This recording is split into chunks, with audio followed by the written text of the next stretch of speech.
नमस्कार मित्रांनो, एक कंप्लेंट खूप असते किंवा सर आम्ही दाताला पिन बसवलेली होती, दातं मागं घेतले होते, दातं फटी होते, दातल्या फटी पण बंद केल्या आणि पुढाले दातं मागं घेतले, म्हणजे परत ते पहिल्यासारखे व्हायला लागले.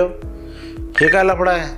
हे जरा त्रासदायक प्रकार आहे ना. आम्ही एवढे पैसे खर्च केले, वेळ खर्च केला, परत पहिल्यासारखे व्हायला लागले.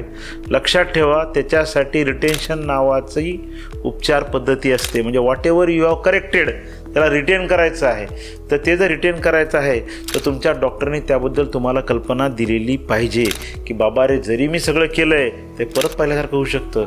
तर याच्यासाठी काय काय आवश्यक काळजी घ्यायची तर त्याची यादी असते. त्याप्रमाणे ती काळजी घेतली की परत पहिल्यासारखे दातं होत नाही. त्या रिटेन्शन फेजबद्दल आपल्या डेंटिस्टशी चर्चा करायची आहे. आणि असा काही प्रॉब्लेम आला तर काही घाबरायचं नाही आहे. मापारी डेंटल हॉस्पिटलला संपर्क करायचा आहे.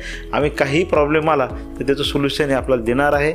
आपलं स्माईल हे छान चिरकाल राहील यासाठी एकदम म्हणजे जीव तोडून आम्ही प्रयत्न करणार आणि तुम्हाला छान असं स्माईल डिझाईन हे कायमस्वरूपी देण्याचा आमचा हा मानस असणार आहे. तर संपर्क करायचा आहे मापारी डेंटल हॉस्पिटलला आणि कायम खळखळ हसायचं आहे.